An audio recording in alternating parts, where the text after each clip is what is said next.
Stock market सीखे। Share market कैसे काम करता है। भारत में आजकल हर कोई शेयर बाजार की बात कर रहा है।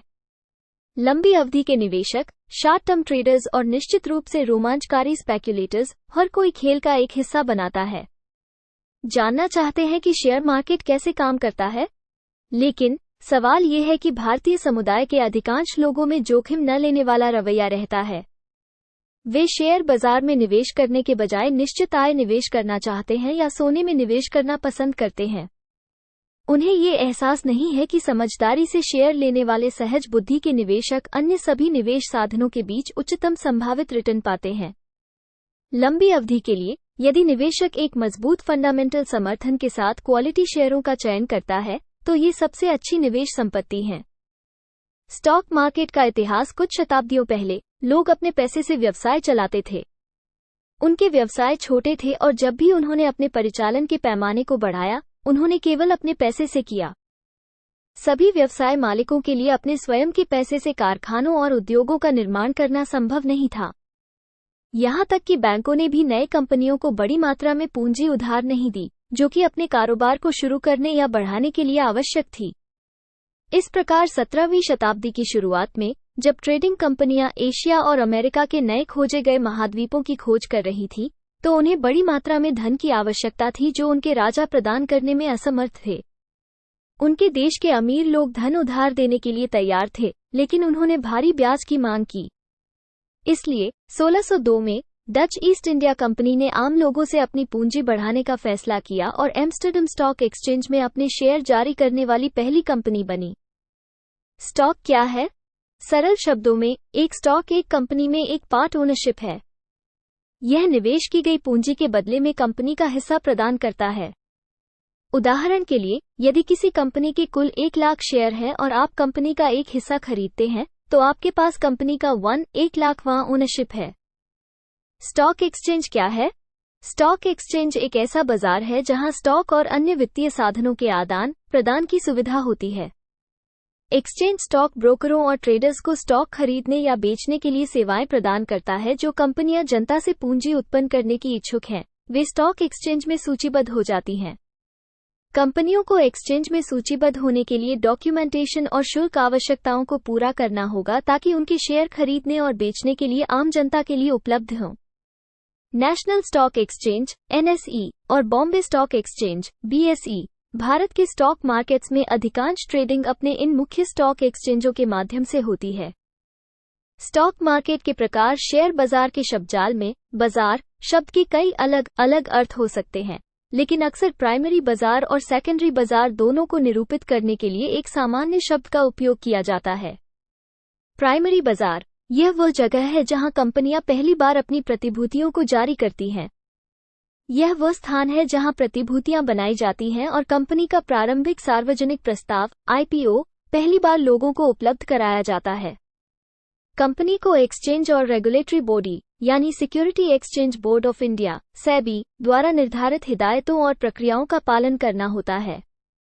आमतौर पर अपनाई जाने वाली प्रक्रियाएं जब होती हैं, सार्वजनिक पेशकश की कानूनी और वित्तीय सुदृढ़ता का निर्धारण करने के लिए कंपनी द्वारा एक अंडरराइटिंग फर्म से संपर्क किया जाता है।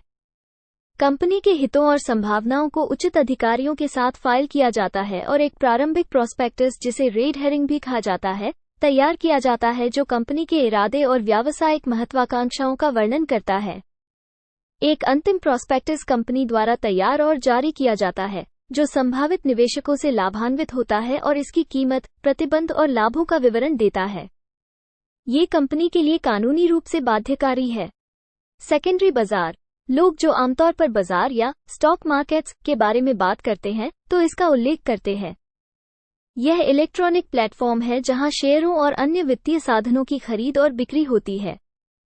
सेकेंडरी बाजार की एक महत्वपूर्ण विशेषता यह है कि यहां निवेशक आपस में ट्रेड करते हैं। इसका मतलब है कि यदि आप ITC के 1000 शेयर खरीद रहे हैं, तो कुछ अन्य निवेशक ITC के 1000 शेयर बेच रहे हैं। जिस कंपनी के स्टॉक का कारोबार किया जा रहा है, वो किसी भी तरह से लेनदेन में शामिल नहीं है। स्टॉक मार्केट कैसे काम करता है? नेशनल स्टॉक एक्सचेंज (NSE) और बॉम्बे स्टॉक एक्सचेंज (BSE) में ट्रेडिंग एक open electronic limit order book के माध्यम से होती है।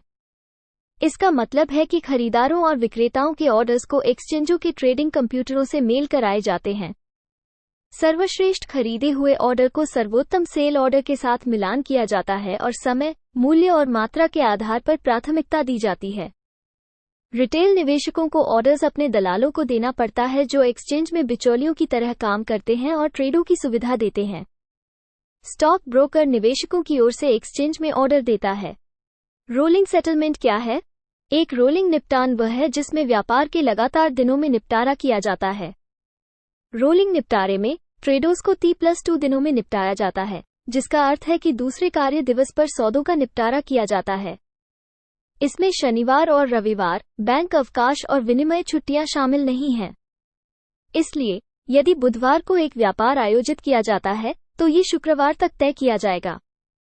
इसी तरह अगर आप शुक्रवार को एक शेयर खरीदते हैं, दलाल तुरंत उसी दिन आपके खाते से निवेश की कुल लागत घटाता है, लेकिन आप मंगलवार को शेयर प्राप्त करते हैं। निपटान का दिन ही वो दिन है जब आप रिकॉर्ड के शेयरधारक बन जाते हैं। उन निवेशकों के लिए निपटान दिवस आवश्यक है जो लाभांश अर्जित करना चाहते हैं। यदि खरीदार कंपनी से लाभांश प्राप्त करना चाहता है तो उसे लाभ के लिए रिकॉर्ड तिथि से पहले व्यापार को व्यवस्थित करना होगा। शेयर बाजार के सूचकांक इंडेक्स एक एक्सचेंज के सिक्योरिटीज की टोकरी है जो शेयर बाजार के एक खंड के मूल्य को मापता है। ये देश के आर्थिक स्वास्थ्य को मापने के लिए बैरोमीटर की तरह है। भारतीय शेयर बाजार के प्रमुख इंडिसेस सेंसेक्स और निफ्टी हैं। Nifty national stock exchange (NSE) का इंडेक्स है। इसमें NSE पर सूचीबद्ध 50 शेयर शामिल हैं। यह अपने फ्री फ्लोट मार्केट कैपिटलाइजेशन का लगभग 62% प्रतिनिधित्व करता है। यह वर्ष 1996 में बनाया गया था और इसमें जुलाई 1990 से आगे टाइम सीरीज के डेटा शामिल थे। दूसरी ओर Sensex Bombay stock exchange (BSE) का सूचकांक है। इसमें 30 स्टॉक शामिल हैं और यह अपने फ्री फ्लोट मार्केट कैपिटलाइजेशन के लगभग 45% का प्रतिनिधित्व करता है। भारत जैसे उभरते बाजार में वित्तीय बाजारों और औद्योगिकरण दोनों के संदर्भ में भविष्य के विकास की एक बड़ी क्षमता है। वर्तमान परिदृश्य में बहुत कम प्रतिशत भारतीय परिवार शेयर बाजारों में निवेश करते हैं। मैं इस वीडियो को देखने के लिए ईमानदारी से आपका धन्यवाद करती हूँ। कमेंट में अपने सुझाव और प्रश्न पोस्ट करने के लिए स्वतंत्र महसूस करें। ऐसे ही वीडियो देखने के लिए हमारी चैनल को सब्सक्राइब करें। धन्यवाद।